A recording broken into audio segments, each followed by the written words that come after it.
ก็ตอนนี้เรามาถึงที่พักแล้วครับที่แอดทีบูติกนะครับที่คลองวานครับตอนนี้เรากำลังพาลูกค้าไปทานข้าวซึ่งก่อนที่จะพาไปเจอกับลูกค้าเรามีเมนูอาหารที่เราให้ลูกค้ารับประทานเย็นนี้มีอะไรบ้างเอาละครับเมนูแรกเลยเห็นนี้ไหมครับต้มยำครับต่อมาซีฟู้ดคลองวานต่อมาครับเป็นผัดผักรวมมิตรต่อมาคือออเดิร์ฟจะมีไส้กรอกไฟเหล้าแดงไส้กรอกไฟเหล้าแดงแล้วก็ปลาหมึกทอดต่อมาก็คือกุ้งทอดเดี๋ยวไปดูลูกค้ากันดีกว่าครับทักทายวิดีโอหน่อยฮะHello everyone. Kawasaki, thank you. Thank you, Kawasaki. อาหารอร่อยไหมเดี๋ยวต้องพูดว่าอะไรดี It's very delicious. อ๋อโอเคขอบคุณครับขอบคุณครับ เยอะเกิน นี่ผมอยากให้กินเทอิ่มไงครับโอเคมากครับมาในส่วนของโต๊ะนี้ครับพี่ฟ้าครับเดี๋ยวกำลังจะโพสรูปโอ้มีกำลังโพสรูปด้วยพี่ครับผมขออนุญาตให้พี่มองไปที่กล้องแล้วพูดอะไรก็ได้ครับ3 คำเยี่ยมอะไรก็ได้เยี่ยมด้านพี่กบเลยครับพี่กบมากับเราทริปแรกครับขอสั่งการครับใช่พี่กบทริปแรก เอา เดียว 3 คำ 3 คำครับ จำง่ายๆสนุกมากครับ3 คำมัน 3 คำมีสนุกมากครับ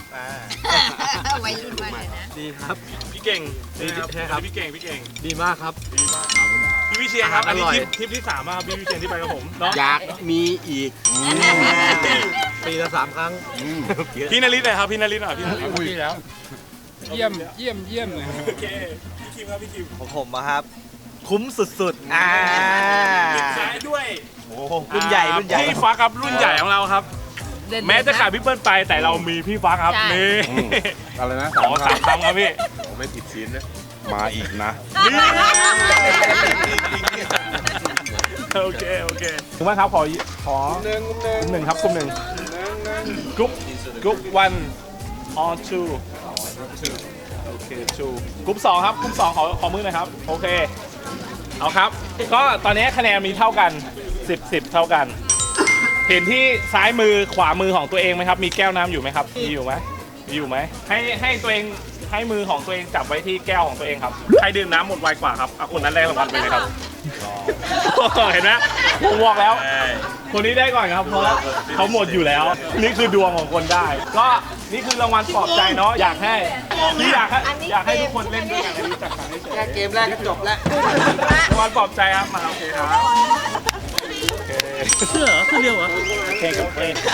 ต่อไปเกมที่2ครับเกมที่2อัมภัยครับมาจะให้พี่เขาวาดรูปนะคะ แต่ว่าไม่ได้วาดธรรมดาคือจะให้หลับตาวาด ทีเนี้ยถ้าใครทายถูกว่ามันคือรูปอะไรก็เอาของรางวัลไปเลยเจอมาทุกเกม ตาวาดแล้วให้ทายว่าเขาวาดรูปอะไร พี่นางวาดไหมเหรอ นั่นแหละ แล้วใครทายอ่ะ ทุกคนเลยใครทายได้คนนั้นได้รางวัลไป ทายถูกว่าคนที่วาดคิดจะวาดรูปอะไร ตายแล้วเดี๋ยวมันหน้าตามันยังไงอ่ะอ๋อ 11 12 13 14 15 มือโดเรมอนคืออ่ะ 17 18 ครับโอเคพอครับ ได้อยู่นะ เอาละครับอัมภัยปิดรูป เดี๋ยวจะให้ทุกคนดูก่อนนะคะ แล้วใครจะตอบให้ยกมือนะคะ อัมภัยยืนนี่อัมภัยยืนนี่ได้นะครับ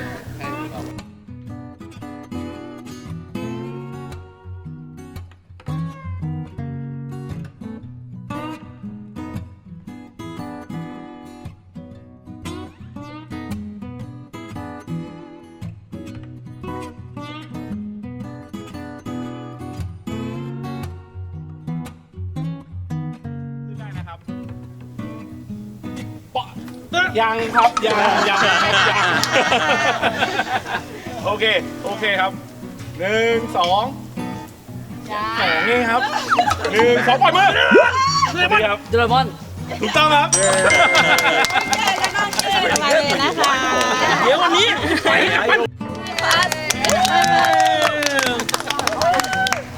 เดี๋ยวขอคนซับด้วยคนซับ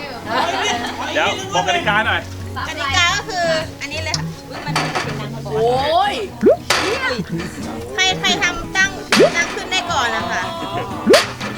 อเค เดี๋ยวผมจะนับนะครับ เดี๋ยวผมจะนับแล้วก็เริ่มพร้อมกัน เอาขวดวางไว้ที่โต๊ะกันครับขวดไว้ที่โต๊ะครับเอานี้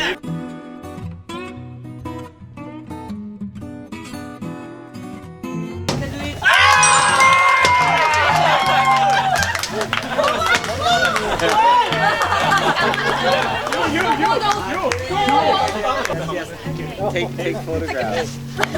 Take a photograph. I've got 3 motorcycles. I need that. You need 3 cans. Alana, thank you so much. Well done. Thank you. I knew you were I didn't want to let you. You were so close. So close. Tell your students.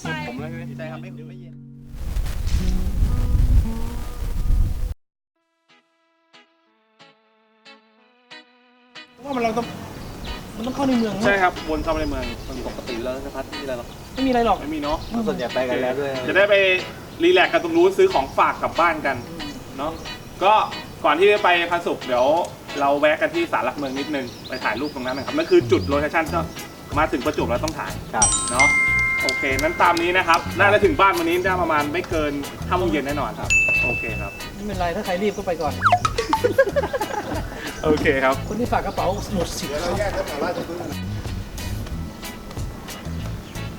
เอาละครับตอนนี้เราก็เป็นวันที่ 2 ของทริป W800 แล้วครับตอนนี้เราจะพาลูกค้าไปที่ท่าเรือครับไปทำอะไรไปถ่ายรูปครับให้ทุกคนมีโปรไฟล์สำหรับทริปนี้แล้วเราก็จะไปที่ศาลหลักเมืองซึ่งศาลหลักเมืองคือถ้ามาประจวบแล้วไม่ได้ถ่ายรูปเหมือนไม่ได้ถึงเมืองประจวบแน่นอนครับแล้วก็ในช่วงเที่ยงเราก็จะพาลูกค้าไปทานข้าวที่ร้านพันสุขแล้วมีกิจกรรมแอคทิวิตี้ให้ลูกค้าด้วยครับก็กิจกรรมนี้เป็นกิจกรรมสำหรับกลุ่มลูกค้าคลาสสิกที่สนใจในตัวรถแล้วได้ออกรถกับเราเลยจัดกิจกรรมดีๆแบบนี้ให้ครับถ้าใครอยากไปกับเราอย่างนี้ออกรถกับเราสิครับแล้วคุณจะได้ความสนุกแน่นอนบาย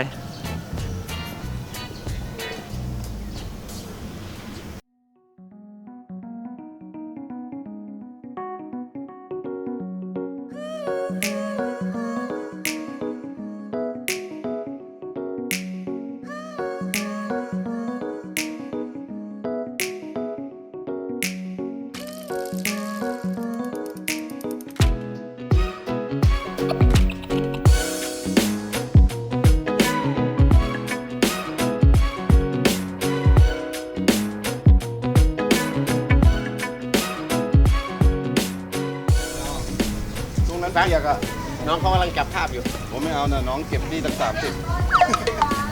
เอาได้ครับเอาส่วน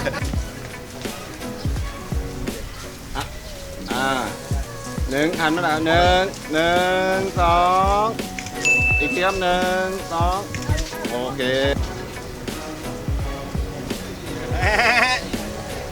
เอาเฮ้ยน้องถือนี่ดิเฮ้ยยิ้มก่อนยิ้มหวานๆยิ้มยิ้มหวานๆเฮ้ยค่อยๆกินดุจังกัดหูกูไหมเนี่ย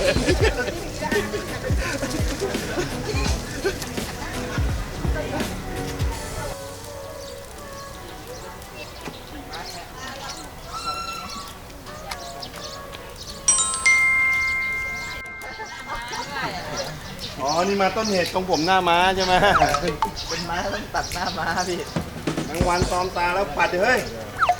กระบาด Is that a boy or a girl? That one.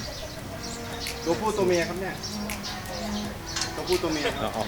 ตัวผู้หรือตัวเมียครับ